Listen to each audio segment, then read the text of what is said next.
दफ्तर में रात को होम सिक्योरिटी से मैंने कहा था कि हम लोग पार्टी दफ्तर में जो जाने वाले हैं बैठ जाए, तय कर लें कि जाना है कि नहीं जाना है। तो आप जब जाने नहीं दोगे तो हम कैसे जाएंगे, जबरदस्ती जा पाएंगे? हम तो वो आदमी है नहीं। इसीलिए हमने डीजी से पूछा भी था और डीजी साहब ने हमसे कहा भी था कि 3 दिन बाद जाइएगा। तो 3 दिन जब मैं रिक्वेस्ट बस कर रहा हूँ, नहीं आप रिक्वेस्ट कर रहे हैं तो हम आपसे कोई ऐसी बात तो कर नहीं रहे हैं।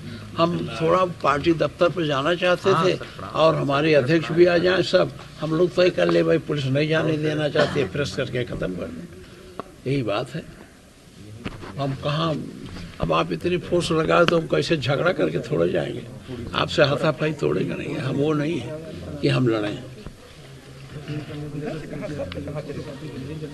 तो क्या करें, आपका रिक्वेस्ट हो गया?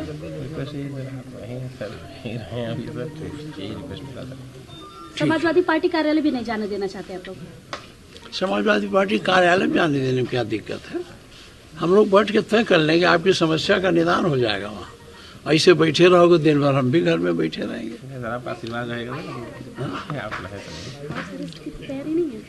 ऐसा सरकार हमने नहीं देखा। या तो इमरजेंसी में देखा था, हमारे घर पर ऐसे पुलिस लगी थी, या तो आज देखा है। ठीक है, कोई बात नहीं, आपका दोष नहीं है, सरकार का आदेश है तो आपको उसको पालन करना ही चाहिए। मैं आपके प्रति मेरे मन में कोई वो नहीं है, दुर्भावना नहीं है, क्योंकि आपकी ये जिम्मेदारी है। आपको सरकार ने कहा, सरकार का दोष है, किसी को जाने दें न जाने दें। अब काहे लगाए हो? हमारी इनकी बात भी टेप कर रही हो। नहीं, अभी वो एक सज्जन आए थे, बात किए हैं, कह रहे साहब मैं अभी कुछ बात, हमने कहा आप बताओ, ये गाड़ी हटाओ हमारे सामने से। क्यों गाड़ी हमारे यहाँ लगा दी है? तो निकल रहे हैं फिर? हाँ, निकल रहे निकलेंगे, जाएंगे। पहले पार्टी दफ्तर जाएंगे। बात हुई राष्ट्रीय अध्यक्ष जी से? कोई बात हुई? अभी बात नहीं, राष्ट्रीय अध्यक्ष पार्टी दफ्तर जाएंगे, फिर पार्टी दफ्तर जाएंगे, वहाँ से फिर हम लोग तैयारी करेंगे क्या करें। तो जाने देंगे तब ना, जाने देंगे। ये न जाने देना ये गैर कानूनी काम है। ये यहाँ के लिए फिर लगावे, कानून बनावे, 144 लगावे लखनऊ के लिए भी, किसको हम जब चाहें किसी को रोक दें, ये कानून नहीं है। ये सब जाना होता तो चुपचाप कहीं चले जाते। हमें तो फिर हमने प्रोग्राम भेजा, अब प्रोग्राम भेजा तो इधर से नहीं, रात को हमको होम सिक्योरिटी ने, संजय प्रसाद ने कहा कि साहब वहाँ आप न जाइए, वहाँ अभी स्थिति बदल सकती है। तो नहीं भाई, आप तो 30 तक लगाए थे, अब पहली कहेगी नहीं।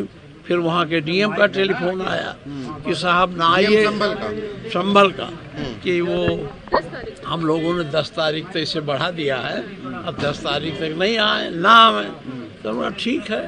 फिर रात को जब होम सिक्योरिटी टेलीफोन आया तो हमने कहा सवेरे हम पार्टी दफ्तर में जाएंगे और आप सबकी बात रखेंगे, हमारे जो लोग जाने वाले हैं वो इकट्ठा हो जाए, जो तय होगा आपको बता देंगे। तो अभी क्या तय हुआ? अभी आप पार्टी दफ्तर जाएंगे? हाँ, पार्टी दफ्तर जाना चाहते हैं। डिप्टी सीएम केशव प्रसाद मौर्य कह रहे हैं आप लोगों को भड़काना चाहते हैं वहां पर पहुंच के। अब देखिए, हम नहीं भड़काते हैं, उनकी भड़काने वाली भाषा तो केशव प्रसाद मौर्य जी की रहती है। और अगर वहाँ प्रेस जा सकता है, प्रेस के लोग जा सकते हैं, वो बात जो प्रेस बताती है वहाँ, वो बात अगर हम कहते हैं तो कैसे लोग भड़क जाएंगे? तो घर छावनी में आप लोगों ने अखिलेश यादव को बताया कि आप लोग तब भी जाएंगे अगर जैसे मान लीजिए पार्टी नेतृत्व। देखिए, इनका तरीका ये है, इनको एक नोटिस देनी चाहिए हमको कि आप नहीं जाएंगे। तो इन्होंने न तो कोई नोटिस दिया, केवल पुलिस लगा दिया। बहराइच जाना था तो बहराइच के डीएम ने बाकायदे एक नोटिस जारी किया था मेरे नाम से कि ये परिस्थितियां आप ना आ सकते। तो इन्होंने तो कुछ किया नहीं है। अभी आप जा रहे पार्टी कार्यालय जाएंगे? हाँ, पार्टी कार्यालय जाएंगे, वहीं हम लोग आपस में बात करेंगे क्या हमको करना चाहिए। सर, उसके बाद बाकी लोग कहाँ पर मिलेंगे? अगर बाकी लोग नहीं, बाकी लोग जो है ये तय था कि लोग आएंगे, वो संभल के पास मिलेंगे। अब वो लोग अपना जब हमारे यहाँ ये है तो उनके यहाँ भी ऐसे पुलिस लगी हो गई। हाँ, आखिर सरकार संभल क्यों नहीं जाने देना चाहती? ये आप हमसे क्यों पूछते हो? सरकार से पूछो ना, आपके यहाँ के अधिकारियों से पूछो, संभल क्यों नहीं जाने देना चाहते? सर, आपको लगता है कि जिस तरीके से आपके घर को छावनी में तब्दील कर दिया रात भर से पुलिस फोर्स तैनात है, रात भर से पुलिस कब से तैनात है? बाबा देखते हैं आप, देखिए, ये आप सुनो, ये है हमें कहीं जाने की स्वतंत्रता है, हमारा ये मौलिक कैमरे में अधिकार देखिए है, दादा। मौलिक अधिकार है। लेकिन दुर्भाग्य है सरकार संविधान पर विश्वास नहीं करती, इस नाते सारे मौलिक अधिकारों को भी उसको भी पालन करने नहीं देना चाहती। और मैं नहीं समझता क्यों पुलिस लगी, अभी तो पुलिस के लोगों से मेरी बात हुई नहीं, क्यों पुलिस लगी है, क्या लगाया है। और हम तो बहुत ही पुलिस देखे हैं, इमरजेंसी में भी देखे। बतौर नेता प्रतिपक्ष आपको रोका गया है। आपको क्या लग रहा है कुछ छुपाया बतौर नेता प्रतिपक्ष आपको क्या? देखिए यह है, मुझे इसलिए नहीं जाने देना चाहते होंगे कि इन्होंने तमाम प्रकार के गलत काम किए हैं, वहाँ गोली चली है, लोग मरे हैं। और वो मैं केवल उन घरों में वहाँ जाना चाहता था जिनके घरों के बच्चे मरे हैं, उनके परिवार से मिलता, उन लोगों को संवेदना व्यक्त करता और उनकी सही हकीकत जानता। क्योंकि ये तमाम भ्रम पैदा कर रहे हैं, ये पैदा कर रहे हैं कि हम जो है ये अपने आपस में लड़के मरे हैं। कहीं कोई कुछ कहता तो सत्यता का पता लग जाता कि हकीकत क्या है, इसीलिए मैं वहाँ जाना चाहता। अब अगली रणनीति क्या होगी? अब अगली रणनीति आपको अभी थोड़ी देर में पता चल जाएगी। ग्राउंड रियलिटी क्या है, घटना 24 तारीख की क्यों हुई, कौन उसका जिम्मेदार है, कैसे हुई, क्या कमी रही, जायजा लेकर के वो हम देश के सामने रखेंगे। प्रेस के माध्यम से, सदन के माध्यम से अगर अनुमति होगी, सरकार के सामने रखेंगे। चाहेंगे कि इसे आधार मान करके कार्रवाई करें, या जो कार्रवाई कर रही इस पर विचार करो, सत्यता ये है। हम सरकार को कहेंगे हम जो सत्यता बता रहे इसकी आप जांच करा लीजिएगा, चुनौती देंगे। आपका प्रतिनिधिमंडल जाए, उनका भी जाना चाहिए, जाके देखें क्या सच्चाई है। जिला प्रशासन और सरकारी मशीनरी की रिपोर्ट पर आप लोगों को भरोसा है? भरोसा होता तो हम क्यों जाते। देखिए, हम ही जानते हैं सरकार की आंख नाक कान जिला प्रशासन, पर जब जिला प्रशासन खुद इन्वॉल्व हो किसी मामले में, पार्टी बना हुआ हो, तो सरकार को दूसरे माध्यम भी अपनाने चाहिए। अपनाए भी होंगे इन्होंने, जानकारी तो इन्हें भी है सत्यता की। जिस तरह घटना संभल में हुई है बड़ी दुखद है। संभल अभी समाप्त नहीं हुआ, अजमेर शरीफ फिर शुरू हो गया। आखिर हम कहाँ जा रहे हैं, कहाँ जाकर रुकेंगे, ये तो एक बड़ा सवालिया निशान लग गया। अब जैसे संभल की स्थिति बनी हुई है, अगर आप लोगों का डेलीगेशन जाता है, कहीं ऐसा ना हो कि स्थिति और ज्यादा बिगड़ने लग जाए? हम ऐसा कोई काम नहीं करने के, सब चुने हुए लोग हैं, जिम्मेदार हैं। फिर दूसरा, उसका अगर हमारे से कोई दिक्कत होती है, हमारी यात्रा की वीडियोग्राफी करा ले, प्रेस को बुला ले, अपनी भी वीडियोग्राफी करा, प्रेस की भी करा ले। अगर हम कोई उत्तेजक कार्रवाई करेंगे, हम कोई गलत असंवैधानिक कृत्य करेंगे, तो हम पनिश होंगे। पुलिस प्रशासन आप लोगों को संभल की सीमा के अंदर अगर जाने से रोकता है, फिर क्या कदम उठाए जाएंगे? क्या कदम उठाएंगे? रुक जाएंगे। हम कोशिश जरूर करेंगे जहां पर ये तो प्रशासन अलाउ करेगा तो जाएंगे भाई, नहीं तो छुप छुप के जाने की कोशिश करेंगे, कहीं से जाएंगे तो ही।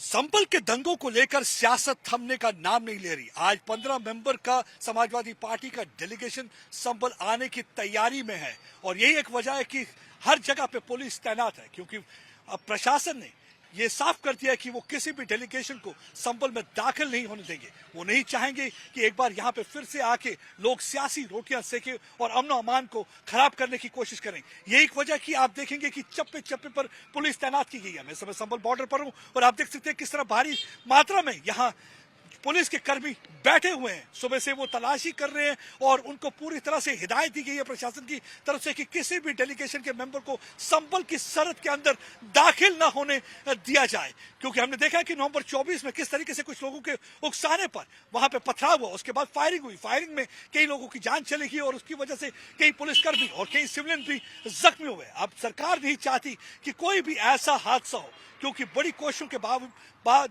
उन्होंने देखा है कि किस तरीके से यहाँ पे हालात सुधरते हुए नजर आ रहे हैं। कल नवंबर 24 के बाद यहाँ पे नमाज पढ़ी गई, नमाज अमन अमान के साथ हुई और देखा कि प्रशासन की मदद स्थानीय निवासियों ने भी की और वो वॉलंटियर की तरह खड़े रहे और उन्होंने कोशिश किया कि कोई भी एंटी सोशल एलिमेंट जो है जामा मस्जिद में दाखिल ना हो, क्योंकि उन्हें मालूम है कि एक साथ रहेंगे तो बहुत ही सही रहेगा। वो नहीं चाहते कि कोई भी सियासत खेले और एक बार फिर से लोगों को बांटने की कोशिश करे। और आप देख सकते हैं सुबह से पुलिसकर्मी यहाँ पे तैनात हैं, बैठे हुए हैं और उनको पूरी इंस्ट्रक्शंस हैं कि कोई भी डेलीगेशन का मेंबर यहाँ पे दाखिल ना हो, क्योंकि सरकार का कहना है कि वो आग में घी का डालने का काम किसी को भी इजाजत नहीं देंगे।